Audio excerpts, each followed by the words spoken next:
بٹنڈا کے اندر حضرت سیدی بابا رتن ہندی رحمت اللہ تعالی علیہ کا مزار، جن کی عمر مبارک تقریباً 700 سال کی ہوئی۔ ابن حجر مکی رحمت اللہ علیہ کی تحقیق کے مطابق، میں آپ کو الجھانے کی کوشش نہیں کر رہا ہوں، صرف ابن حجر اور علامہ اویسی کے قول پر میں یہ بات عرض کروں آپ کے سامنے کہ بابا رتن ہندی وہ ہے جو رہتے تھے ہندوستان کی سرزمین پر، اور آپ کو رسول اللہ کی زیارت 2 مرتبہ نصیب ہوئی، ایک تو حضور علیہ الصلوۃ والتسلیم کے بچپن کے زمانے میں، اور ایک تو اعلان نبوت کے بعد۔ بچپن کے زمانے کا حال یہ ہے کہ جب بابا رتن ہندی تجارت کے لیے جو ہے وہ ہندوستان سے عرب کی سرزمین پہ تشریف لے گئے، تو اس وقت میرے آقا صلی اللہ علیہ وآلہ وسلم حلیمہ سعدیہ کے گھر پر موجود تھے، اور آپ حلیمہ کی بکریاں لے کر کے جو ہے وہ جنگل تشریف لے گئے تھے۔ اللہ اکبر، بکریاں لے کر کے گئے، بہت بارش جنگل میں ہوئی، تو آپ جانتے ہیں اگر جنگل کی بارش آپ نے دیکھی ہوگی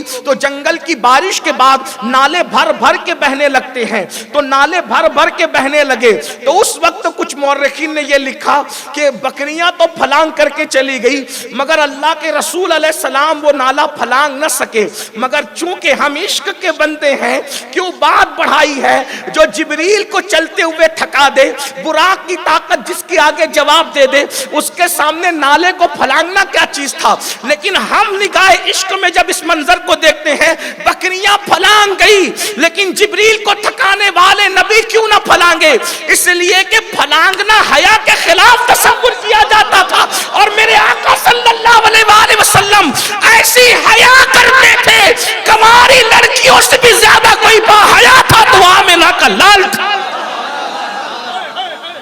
اور لوگوں کے سامنے حیا کرنا یہ لوگوں سے حیا ہے، مگر تنہائی میں حیا کرنا یہ اللہ سے ہے۔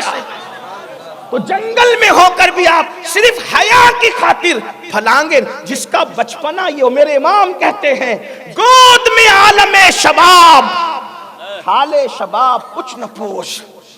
یہ حال ہے۔ اللہ اکبر، تو حیا کی وجہ سے ہم تو حیا ہی کہیں گے، اس لیے کہ حیا والے ہیں۔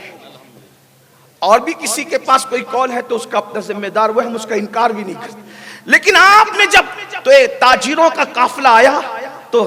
بابا رتن ہندی کی نظر اس من موہنی چہرے پر پڑی، اور چہرے پہ پڑی تو بعض چہرے ایسے ہوتے ہیں جن کو کچھ بولنے کی ضرورت نہیں ہوتی، چہرے پہ نظر پڑتی ہے اور دل لے اڑ لیے جاتے ہیں۔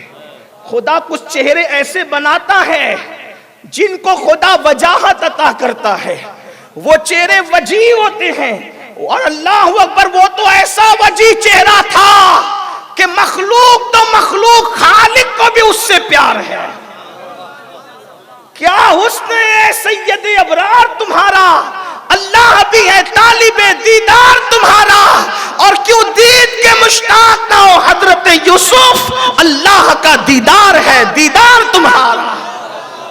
کیا وجاہت رہی ہوگی؟ یوں بھی کسی کے بچے بچپنے میں سب کے بچے خوبصورت لگتے ہیں، مگر آمنہ کا وہ لال جس کے چہرے کو والضحیٰ کہا جاتا ہے، زلف کو واللیل کہا جاتا ہے، اس کے حسن کا عالم کیا ہوگا؟ تو بابا صاحب نے دیکھا اور فدا ہو گئے، اور کہنے لگے کیا نالا پار کرنا چاہتے ہیں؟ تو آپ نے سر کے اشارے سے کہا ہاں۔ تو رتن ہندی سرکار نے اپنے کندھے پہ بٹھایا اور بٹھا کر کے نالا پار کرایا۔ حضور علیہ السلام نے بچپنے کے عالم میں 7 مرتبہ فرمایا، خدا تیری عمر دراز کرے دراز کرے دراز کرے دراز کرے دراز کرے دراز کرے۔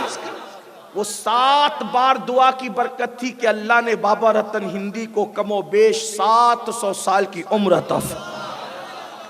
وہ صحابی بھی ہندوستان میں موجود، محققین نے اس پہ کلام بھی کیا، میں اس سے صرف نظر کرتے ہوئے صرف تو کئی اصحاب یہاں موجود ہیں،